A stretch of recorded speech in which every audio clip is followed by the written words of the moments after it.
설날 연휴 잘 보내시고 이렇게 건강한 모습으로 새벽 제단에 함께 하도록 인도하신 하나님께 감사와 찬양과 영광을 돌려드립니다. 전투기 조종사들은 최고의 엘리트들입니다. 똑똑하고요, 건강하고요, 애국심도 아주 뛰어난 고도의 훈련을 받은 국가의 소중한 자산들입니다. 정말로 훌륭한 사람들이죠. 그런 조종사들도 비행하는 중에 사고를 만나는데 가장 큰 이유는 자기 눈에 보이는 대로 가다가 착시 현상에 빠져서 사고를 당할 수 있다고 말합니다. 자기 눈으로 보고 가다가 사고 당한대요. 그럼 뭘 봐야 되겠습니까? 계기판을 봐야지만 안전하게 비행을 완료할 수 있다고 말합니다. 여러분, 신앙생활도 그렇습니다. 눈에 보이는 대로만 믿고 살다가는 영적인 위험에 처하고 추락할 수도 있습니다. 오늘 제자들이 그랬습니다. 예수님과 제자 세 사람이 산에 올라갔습니다.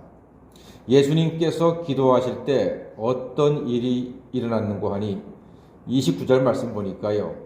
기도하실 때 용모가 변화되고 그 옷이 휘어져 광채가 났다고 기록하고 있습니다.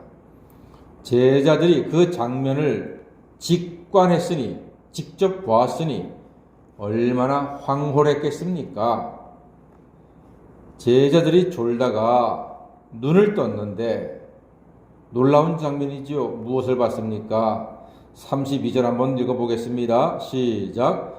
베드로와 및 함께 있는 자들이 깊이 졸다가 온전히 깨어나 예수의 영광과 및 함께 선 두 사람을 보더니 그랬습니다. 함께 선 두 사람은 모세와 엘리야라고 성경에 기록되어 있습니다. 자, 예수의 영광과 함께 선 두 사람을 보았습니다. 졸다가 눈을 번쩍 떴습니다. 비몽사몽간과 비슷하겠죠? 그리고 하는 말이 뭐라고 말합니까? 33절 말씀 보니까요. 우리가 여기 있는 것이 좋사오니 우리가 초막 셋을 짓되 하나는 주를 위하여, 하나는 모세를 위하여, 하나는 엘리야를 위하여 하겠습니다. 라고 고백을 했습니다. 예, 눈에 보이는 대로 하겠다는 제자들입니다. 눈에 보이는 것이 전부가 아니지요. 사실은 더 중요한 말씀을 들어야 했습니다. 그 중요한 말씀, 먼저 꼭 들어야 했던 그 말씀은 31절에 있는 말씀이에요. 31절 보니까 영광 중에 나타나서 장차 예수께서 예루살렘에서 별세하실 것을 말할세. 이 말을 들어야 했습니다. 예루살렘에서 뭘 하신다고요? 별세하시게 될 것, 십자가에 살려 죽으시게 될 것, 별세하실 것을 먼저 말씀하셨습니다. 그 말을 먼저 들어야 했던 것입니다. 이것이 제일 중요한 것이죠. 예수의 십자가 사건, 예루살렘에서 못 박혀 죽으실 사건보다 더 중요하고 더 깊은 뜻이 있는 행사가 뭐가 있겠습니까? 그런데 제자들은 그것은 듣지 않고 자기 눈에 보이는 대로 초막 셋을 짓겠다고 말하고 있는 것입니다. 제자들은 보고 싶은 것만 보고 듣고 싶은 것만 듣는 안타까운 모습을 지금 우리에게 보여주고 있습니다. 그러니까 눈에 보이는 대로 산속에 초막 셋을 짓고 살겠다고 예수님께 말했습니다. 우리 기독교는요, 산속의 종교가 아닙니다. 세상의 빛과 소금이 되어 세상을 밝히고 썩지 않게 하며 맛을 내는 것이 우리 교회와 크리스찬의 사명입니다. 그러나 제자들처럼 말씀을 듣지 않으면 이처럼 딴소리하게 됩니다. 보는 것보다 중요한 것은 듣는 것입니다. 다 같이 보는 것보다 중요한 것은 듣는 것이다. 할렐루야. 보는 것보다 중요한 것은 듣는 것입니다.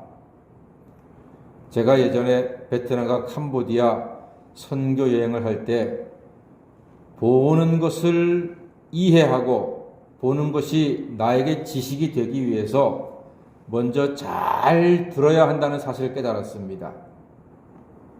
안양교회에서 한 30분이 넘게 참석을 했는데 가이드가 이야기를 해줘도요, 그 가이드 주변에 있는 몇 사람만 듣지 나머지는 듣지도 않아요. 들리지도 않고 한눈 팔기 바빠요. 그러나 눈으로 보는 것을 가이드가 설명을 해줘야지 이해를 하고 깨닫게 되거든요. 제가 가이드 옆에 바짝 붙어가지고 질문하고 잘 들었거든요. 들어야지만 보는 것이 의미가 생기지 않습니까? 캄보디아 하면은 앙코르와트, 아마 여기도 가보신 분 계실 거예요. 정말로 기가 막힌 건축물 아닙니까? 그 건축물이 1000년 됐습니다. 지금부터. 캄보디아가 지금은 세상에서 가장 못 사는 나라인데요. 1000년 전에는 그 엄청난, 지금도 세계의 불가사의라고 하는 앙코르와트를 지은 엄청난 나라였어요. 그 1000년 전에 엄청난 나라가 지금은 왜 세계에서 가장 못 사는 나라가 되었을까요? 가이드가 이렇게 설명합니다. 앙코르와트를 지은 왕이 수천 명의 기술자들, 그 앙코르와트가 끝난 다음에 전부 다 죽여버렸답니다. 이유는 하나, 이 사원보다, 앙코르와트보다 장차 더 좋은 건축물을 짓지 못하게 하기 위해서 수천 명의 당대 최고의 기술자들을 다 죽여버렸다는 거예요. 기가 막힌 일 아닙니까? 그들을 살려두었더라면은 나라가 바뀌었을 거예요. 그러나 죽였기 때문에 더 이상 발전하지 못하고 거기서 끝나버렸다 하는 이야기를 가이드한테 들었습니다. 듣고 나니까 이해가 되는 거예요. 야, 우리나라도 우리가 잘 살기 위해서는 우리 후손들보다, 우리 지금보다 후손들이 더 잘 살고 더 복되고 더 번성하기 위해서는 우리에게 있는 소중한 것들을 아껴서 남겨주고 물려주어야 하는구나 하는 것들을 깨닫게 된 것이지요. 잘 들어야 합니다. 다윗이 위대한 하나님의 종이 되었던 이유는 그는 하나님 말씀을 잘 들었습니다. 심지어 자기 죄를 지적하는 나단 선지자의 말에도 귀를 기울이고 회개했기 때문에 하나님께서 위대하게 쓰신 거예요. 잘 듣는 사람이 복된 사람입니다. 보는 것보다 중요한 것은 듣는 것입니다. 잘 듣지 않는 제자들에게 마침내 하나님이 직접 말씀하셨습니다. 35절 말씀 보니까 이는 나의 아들 곧 택함을 받은 자니 너희는 그의 말을 들으라 했습니다. 하나님께서 소리 내신 거지요. 말씀하신 겁니다. 너는 그의 말을 들어라.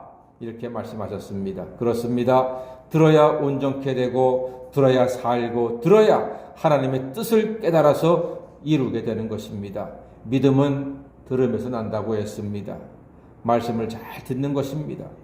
기도할 때 기적을 보게 해달라고 기도하지 마시고 말씀을 듣게 하나님 뜻을 듣고 깨닫게 해달라고 기도하셔야 합니다. 그래서 잘 들음으로 하나님 사랑을 받고 하나님 뜻을 이루며 살아가시는 복된 새벽성도 다 되시기를 주의 이름으로 간절히 축원합니다. 아멘. 기도하겠습니다.